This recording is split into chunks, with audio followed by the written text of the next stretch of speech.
പ്രവേശനോത്സവത്തിൽ V Muraleedharan MLA വിദ്യാർത്ഥികൾക്ക് മിഠായി വിതരണം ചെയ്ത രീതി വിവാദത്തിലായി.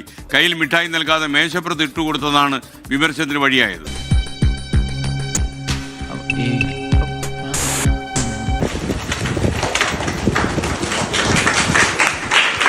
മതി, ഇത് ധാരാളം മതി. എന്തെങ്കിലും മതിയല്ലോ. നമുക്ക് കൈവന്നിരിക്കുന്നത് ഒരു സുവർണാവസരമാണ്. അത് പരമാവധി നമ്മൾ മുതലെടുക്കണം. എങ്ങനെ? ഇവിടെ ഞാനൊരു കലക്കും എന്റെ കറവേട്ടാ. ഒരു പാക്കറ്റ് പൊട്ടിച്ച് ആ മിഠായികൾ മുഴുവനും ആ ഡെസ്കിൽ വിതറിക്കൊടുത്തു. അതല്ലാതെ കയ്യിലേക്ക് കൊടുക്കാനായിട്ട് അദ്ദേഹത്തെ തടഞ്ഞത് അദ്ദേഹത്തിൻ്റെ ഉള്ളിലെ ജാതീയതയാണ് എന്നുള്ളതാണ് ഇതിൻ്റെ നറേറ്റീവ്. ഈ നറേറ്റീവ് സൃഷ്ടിക്കുന്നതിൽ ഇടതുപക്ഷ ആഭിമുഖ്യമുള്ള മാധ്യമങ്ങളുണ്ട്. അതേപോലെ തന്നെ ഇടതുപക്ഷത്ത് നിന്നുള്ള പ്രധാനപ്പെട്ട രാഷ്ട്രീയ നേതാക്കളുമുണ്ട്. കഴക്കൂട്ടത്ത് നിന്ന് തന്നെ ശ്രീ വി മുരളീധരനോട് പരാജയപ്പെട്ട CPMൻ്റെ ശ്രീ കടകംപള്ളി സുരേന്ദ്രൻ, അതേപോലെ നേമത്ത് നിന്ന് പരാജയപ്പെട്ട വിദ്യാഭ്യാസ വകുപ്പ് മന്ത്രി കൂടിയായിരുന്ന ശ്രീ വി ശിവൻകുട്ടി തുടങ്ങിയ ആൾക്കാരുണ്ട്. ഇന്നലെ ഈ മിനിയാന്നുമായിട്ടൊക്കെ ഉയർന്നു വന്ന വളരെയേറെ വേദനാജനകമായിട്ടുള്ള ഒരു സംഭവത്തിൻ്റെ പശ്ചാത്തലത്തിലാണ് ബഹുമാനപ്പെട്ട മുൻ വിദ്യാഭ്യാസ മന്ത്രിയും ഈ നിയോജക മണ്ഡലത്തിൻ്റെ MLA ആയിട്ട് 10 വർഷക്കാലം പ്രവർത്തിക്കുകയും ഈ കട്ടേലയിലെ അംബേദ്കർ മെമ്മോറിയൽ റെസിഡൻഷ്യൽ സ്കൂളിൻ്റെ രക്ഷാധികാരിയായിട്ട് 10 വർഷക്കാലം നിന്ന് പ്രവർത്തിച്ച ഞാനും ഇവിടെ വന്നത്.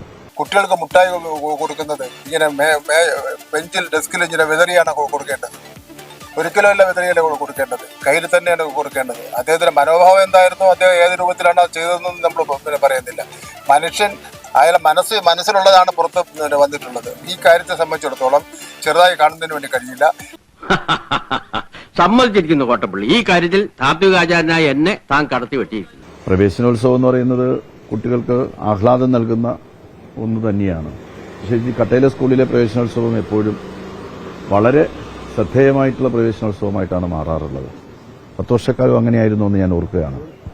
പക്ഷേ ഈ വർഷത്തെ കട്ടേല സ്കൂളിലെ പ്രവേശനോത്സവം കുഞ്ഞുങ്ങൾക്ക് സന്തോഷമല്ല സന്താപമാണ് നൽകിയതെന്ന് അറിയുമ്പോൾ പൊതുപ്രവർത്തകരായിട്ടുള്ള എന്നെപ്പോലുള്ള ആളുകൾക്ക് നല്ല വിഷമവും ദുഃഖവും ഉണ്ട്.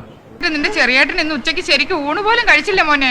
ഞാൻ ചോറുണ്ടല്ലടാ. 2 ഗവൺമെന്റുകളും 1ഉം 2ഉം പിണറായി ഗവൺമെന്റുകൾ വളരെ വലിയ പ്രത്യേകതയും പരിരക്ഷയും നൽകി സംരക്ഷിച്ചു പോന്നിട്ടുള്ള ഒരു സ്കൂളാണ്. ഈ സ്കൂളിലെ കുട്ടികളും ഗവൺമെന്റും തമ്മിലുള്ള ആത്മബന്ധം വളരെ വലുതാണ്. കുട്ടികളുടെ ഏത് ആവശ്യത്തിനും സർക്കാർ കുട്ടികളോടൊപ്പം തന്നെ ഉണ്ടായിട്ടുണ്ട്. നിയമസഭാ സാമാജികൻ എന്നുള്ള നിലയിൽ ഏറ്റവും നല്ല ഊഷ്മളമായിട്ടുള്ള ബന്ധം ഞാൻ സൂക്ഷിച്ചിരുന്നൊരു സ്കൂളാണ്. അവരെല്ലാവരും എന്നെ ഈ 10 വർഷക്കാലവും വിളിച്ചിട്ടുള്ളത് അപ്പാപ്പനെന്നാണ്. അവരുടെ അപ്പാപ്പനായിട്ട് പ്രവർത്തിക്കാനും അവരുടെ ആവശ്യങ്ങൾ എന്താണെന്ന് കണ്ടറിഞ്ഞ് അവരെ ചേർത്ത് നിർത്താനും. ഈ പണി എത്തേണ്ടടുത്ത് തന്നെ സുരക്ഷിതമായിട്ടെത്തണേ എന്റെ പുണ്യാളാ. എന്തിന്റെ പേരിലാണെങ്കിലും ശരി MLAയുടെ ഭാഗത്തു നിന്നും ഉണ്ടായിട്ടുള്ള അതിനിപ്പോൾ ഒരുപാട് ന്യായീകരണങ്ങളൊക്കെ പറയാൻ സാധിക്കും. മന്ത്രി എന്ന് പറഞ്ഞാൽ ആകാശത്തു നിന്ന് പൊട്ടി വീണ ഒരാളൊന്നും അല്ലല്ലോ മന്ത്രി. ഇതുപോലെ ജനിച്ച് ജീവിച്ച് വളർന്ന സാഹചര്യങ്ങളിലൂടെ കടന്നു വന്ന ഒരാളല്ലേ മന്ത്രി. അവരും കൂടെ നോക്കി നിൽക്കുകയാണ് ഈ മോശത്തിന് അരങ്ങേറിയതെന്ന് പറയുമ്പോഴത്തേക്ക് നമുക്ക് യഥാർത്ഥത്തിൽ അതിനെ ന്യായീകരിക്കാനൊക്കെ ഒരുപക്ഷെ സാധിക്കും. എന്റെ സ്വഭാവം നിനക്കറിയില്ലേ? ആരെങ്കിലും എന്നോട് കറക്റ്റ് വഴി ചോദിച്ചാൽ കറക്റ്റ് പറയാറുണ്ട്, വഴി തെറ്റിച്ചു വിടും. അതിനകത്തുള്ളതെന്ന് വെച്ചാൽ ഒരു സവർണ മനസ്സാണ് അതിനകത്തുള്ളത്. അത് എപ്പോഴും സംസാരിക്കുമ്പോഴും പറയുന്നത്, ഇപ്പോൾ ഏത് സന്ദർഭത്തിൽ ഏത് യോഗത്തിൽ സംസാരിക്കുമ്പോഴും ഞാൻ ശ്രദ്ധിച്ചിട്ടുണ്ട് അദ്ദേഹം പറയുന്നത് സനാതന ധർമ്മത്തെക്കുറിച്ചും മറ്റുമൊക്കെയാണ് എപ്പോഴും സംസാരിക്കുക. സനാതന ധർമ്മത്തെക്കുറിച്ച് പറഞ്ഞുകൊണ്ട് എപ്പോഴും നമ്മുടെ രാജ്യത്ത് നിലനിന്നിരുന്ന യാഥാസ്ഥിതിക ബോധമാണ് അദ്ദേഹത്തെ പലപ്പോഴും നയിക്കുന്നത്. അത് അദ്ദേഹത്തിന്റെ പ്രസംഗങ്ങളിലൊക്കെ ഞാൻ ധാരാളമായിട്ട് ശ്രദ്ധിച്ചിട്ടുള്ളൊരു കാര്യമാണ്. എന്ത് കാര്യത്തിനാണിത്? ഒരു സുഖം, ഒരു മനസുഖം. പലപ്പോഴും നമ്മുടെ രാജ്യത്ത് പണ്ടുകാലത്ത് നിലനിന്നിരുന്നതായിട്ടുള്ള യാഥാസ്ഥിതികമായിട്ടുള്ള ചിന്തകൾ, ജാതിമത ബോധങ്ങൾ, വരേണ്യ വർഗത്തെ അവരെ സംരക്ഷിക്കുന്ന നിലപാടുകൾ, ഇതെല്ലാമാണ് അദ്ദേഹത്തിന്റെ വാക്കുകളിലും ഒക്കെ തന്നെ നിഴലിച്ചത്. അത് ഉള്ളിൽ ഉറഞ്ഞുകൂടിയ ഒരു ബോധ്യമാണ്. ആ ബോധ്യമാണ് അറിയാതെ തന്നെ പലപ്പോഴും പുറത്തേക്ക് ചാടിപ്പോകുന്നത്. ബോധപൂർവമാണെന്നൊന്നും ഞാൻ പറയുന്നില്ല, പക്ഷെ ആക്ച്വലി അത് ചാടുന്നത് ഈ വരേണ്യവർഗ ബോധമാണ്. ആ സനാതന ധർമ്മത്തെക്കുറിച്ചുള്ള അദ്ദേഹത്തിന്റെ തെറ്റായിട്ടുള്ള ധാരണയാണ്. നമ്മുടെ രാജ്യത്ത് നിലനിന്നിരുന്നതായിട്ടുള്ള ജാതീയ വിവേചനങ്ങളെ ന്യായീകരിക്കുന്ന ഒരു ധർമ്മബോധത്തിന്റെ വക്താവായിട്ട് പലപ്പോഴും നിലകൊള്ളുന്നതിന്റെ ഭാഗമായിട്ടാണ് ഇങ്ങനെയെല്ലാം സംഭവിക്കുന്നത്. ആരായത് നിന്നോട് പറഞ്ഞത്? ആരും പറഞ്ഞല്ല, ഞാൻ ചുമ്മാ ഊഹിച്ചതാ. മുൻ വിദ്യാഭ്യാസ മന്ത്രി ശിവൻകുട്ടിയും മുൻ കഴക്കൂട്ടം MLAയുമായ കടകംപള്ളി സുരേന്ദ്രനും ഇന്ന് സ്കൂളിലെത്തി പക്ഷേ ഇരുവരും സ്കൂളിലെത്തിയ സമയം സ്കൂളിൻ്റെ അധ്യയന സമയം തുടങ്ങിയതിന് ശേഷമാണ് ഇരുവരും എത്തിയത് എന്നുള്ളതാണ്. ഇരിക്കുന്ന ക്ലോക്കിൽ ഇപ്പോൾ സമയം എത്രയേ? അതായത് വലിയ സൂചിയുടെയും ചെറിയ സൂചിയുടെയും പൊസിഷൻ മാത്രം പറഞ്ഞാൽ മതി. 11:30. റെസിഡൻഷ്യൽ സ്കൂളിൽ പ്രത്യേകിച്ചും ഈ 9 മണിക്ക് ക്ലാസ് തുടങ്ങും. വാച്ചിൽ സമയം എനിക്ക് എന്നെ തന്നെ പിടിക്കാതിരിക്കുന്ന തരാം. ക്ലാസ് തുടങ്ങിക്കഴിഞ്ഞാൽ അതിനുശേഷം ആർക്കെങ്കിലും കുട്ടികളെ കാണണമെങ്കിൽ അതിന് വലിയ അനുമതിയൊക്കെ വേണ്ടി വരും. അനുമതി ഇരുവർക്കും കിട്ടിയില്ല എന്നുള്ളതാണ് യാഥാർത്ഥ്യം. നിനക്കിതെങ്ങനെ സഹിക്കാൻ കഴിയും ജോസേ? കുറേ സമയം അവർ കാര്യങ്ങളൊക്കെ അധ്യാപകരുമായിട്ട് സംസാരിച്ചിരുന്നതിന് ശേഷം അവർ മടങ്ങി. അതായത് ഈ മടങ്ങുമ്പോൾ കുട്ടികൾക്ക് കൊണ്ടുവന്ന മിഠായി അധ്യാപകർക്ക് കൊടുത്തിട്ട് നിങ്ങൾ സൗകര്യം പോലെ കുട്ടികൾക്ക് കൊടുത്തോളൂ, ഞങ്ങൾ പിന്നീട് വന്ന് കുട്ടികളെ കണ്ടോളാം എന്ന് പറഞ്ഞ് ആശ്വസിപ്പിച്ച് മടങ്ങി എന്നുള്ളതാണ്. പക്ഷേ ഒരു സംശയം, ഏതെങ്കിലും തരത്തിൽ ഒരുപക്ഷെ മുൻ വിദ്യാഭ്യാസ മന്ത്രിയായ ശിവൻകുട്ടിക്ക് എന്താണ് ഒരു സ്കൂളിൻ്റെ പ്രവർത്തന സമയത്തെക്കുറിച്ച് കൃത്യമായി ധാരണ ഉണ്ടായിരുന്നില്ലേ, അല്ലെങ്കിൽ 9 മണിക്ക് മുൻപ് വന്ന് കുട്ടികളെ കാണേണ്ടിയിരുന്നില്ലേ എന്നൊരു സംശയമൊക്കെ തന്നെ ഉയർത്തുന്നുണ്ട്. എന്ത് ചെയ്യാം, ഹതഭാഗ്യരായവർക്ക് ദൈവം തലച്ചോറ് കൊടുത്തില്ല, അതിന്റെ പേരിൽ ബുദ്ധിയുമില്ല. രാഷ്ട്രീയ നേട്ടത്തിന് വേണ്ടി ശ്രമിച്ച് അത് പരാജയപ്പെട്ടു എന്നുള്ള അത്തരത്തിലുള്ള ചർച്ചകൾ വേറെ. എന്നാൽ CPM അത് ഒരു വലിയ രാഷ്ട്രീയ ചർച്ചയാക്കി കൊണ്ടുവരാൻ കഴിഞ്ഞ ദിവസങ്ങളിലൊക്കെ ശ്രമിച്ചിരുന്നു. അത് പരാജയപ്പെട്ടു. നീ എവിടെ പരിപാടി അവതരിപ്പിച്ചാലും ഇത് തന്നെയാണല്ലോ അതിന്റെ വിധി. ഈ വിഷയവുമായി ബന്ധപ്പെട്ട് എന്തുകൊണ്ടാണ്, ഏത് സാഹചര്യത്തിലാണ് താൻ ഇങ്ങനെ ഈ മിഠായിയുടെ കവർ പൊട്ടിച്ച് ആ മിഠായി മുഴുവനും ആ ഡെസ്കിൽ വിതറി കുട്ടികളോട് അത് എടുക്കാനായിട്ട് ആവശ്യപ്പെട്ടത് എന്നതിനെക്കുറിച്ച് ശ്രീ മുരളീധരന്റെ തന്നെ ഒരു വിശദീകരണം വന്നിട്ടുണ്ട്. മിഠായി വിതരണ വിവാദത്തിൽ വി ശിവൻകുട്ടിക്ക് മറുപടിയുമായി വി മുരളീധരൻ.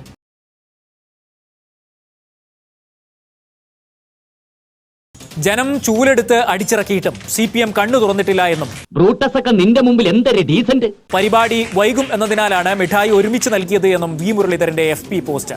കുട്ടികളുടെ കയ്യിൽ വെച്ചല്ലേ മിഠായി കൊടുക്കേണ്ടത്, അതങ്ങനെ ഡെസ്കിൽ പൊട്ടിച്ചിട്ടാണോ കൊടുക്കേണ്ടത് എന്നതൊക്കെ തന്നെ ഡിബേറ്റബിൾ ആയിട്ടുള്ള ടോപ്പിക്കുകളായിട്ട് നിൽക്കുമ്പോൾ തന്നെ ഈ ഒരു സംഭവം കാണിക്കുന്നത് അദ്ദേഹത്തിന്റെ ഉള്ളിലെ ജാതിബോധമാണ്, ജാതീയതയാണ് എന്നൊക്കെ പറയുന്നത് അല്പം കടന്ന കൈയാണ്, അതിവായനയാണ്, രാഷ്ട്രീയമായി അനാവശ്യമായിട്ടുള്ള വിവാദമുണ്ടാക്കാനുള്ള ശ്രമമാണ് എന്ന് മാത്രമേ അതിനെ കാണേണ്ടതായിട്ടുള്ളൂ.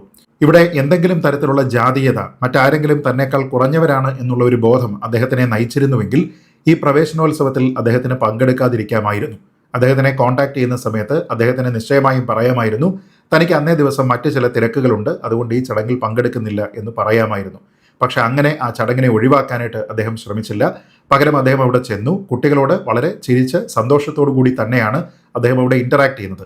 ഈ മിഠായി അവർക്ക് കൊടുക്കുന്ന സമയത്ത് പോലും അദ്ദേഹം ചിരിച്ച് അവരോട് ഇന്ററാക്ട് ചെയ്യുന്നത് നമുക്ക് വീഡിയോ ദൃശ്യങ്ങളിൽ കാണാനും കഴിയും.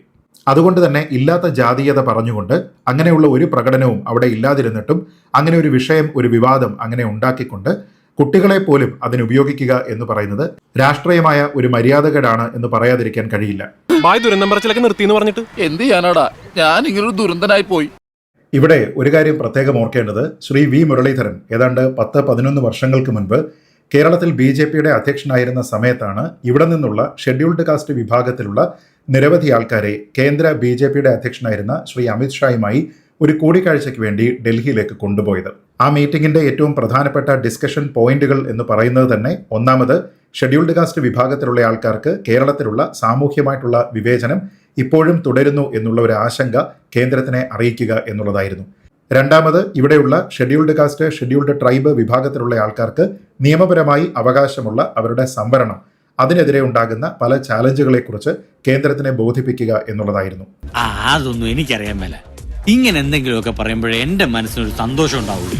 ഞാൻ എന്റെ സന്തോഷം നോക്കിയാൽ പോരെ. അങ്ങനെ ഈ ഷെഡ്യൂൾഡ് കാസ്റ്റ് ഡെലിഗേഷൻ ഡൽഹിയിൽ വെച്ച് ശ്രീ അമിത് ഷായെ സന്ദർശിച്ചതുമായി ബന്ധപ്പെട്ട് അന്ന് BJP ഇറക്കിയിരിക്കുന്ന പത്രക്കുറിപ്പ് ഇപ്പോഴും അവരുടെ വെബ്സൈറ്റിൽ ലഭ്യവുമാണ്. അതായത് ഷെഡ്യൂൾഡ് കാസ്റ്റ് വിഭാഗത്തിലുള്ള ആൾക്കാരുടെ പ്രശ്നങ്ങൾ എന്തൊക്കെയാണ് എന്ന് കേന്ദ്രത്തിലുള്ള BJP നേതാക്കളെ ധരിപ്പിക്കുന്നതിനും അവരുടെ ന്യായമായിട്ടുള്ള ആവശ്യങ്ങൾ എന്തൊക്കെയാണ് എന്നതിനെക്കുറിച്ച് കൃത്യമായി അവരെ മനസ്സിലാക്കിപ്പിക്കുന്നതിനും രാഷ്ട്രീയം നോക്കാതെ ഇവിടെയുള്ള പല ഷെഡ്യൂൾഡ് കാസ്റ്റ് സംഘടനകളുടെയും നേതാക്കന്മാരെ ഡൽഹിയിലെത്തിച്ച് അങ്ങനെ ഒരു ചർച്ച സാധ്യമാക്കിയ ആളെക്കുറിച്ചാണ് അടിമകൾക്ക് ഭക്ഷണം കൊടുക്കുന്ന രീതിയിലത്തേക്ക് പ്രാകൃതമായ തരത്തിൽ ചിന്തിക്കുന്ന ഒരു വ്യക്തി എന്നൊക്കെ സ്റ്റാമ്പ് ചെയ്യുന്നതിന് വേണ്ടി ഇടതുപക്ഷത്തു നിന്നുള്ള ഉത്തരവാദിത്തപ്പെട്ട നേതാക്കൾ ശ്രമിക്കുന്നത് എന്നുള്ളതാണ് ഏറ്റവും വലിയ വൈരുദ്ധ്യമായിട്ട് എനിക്ക് തോന്നിയത്.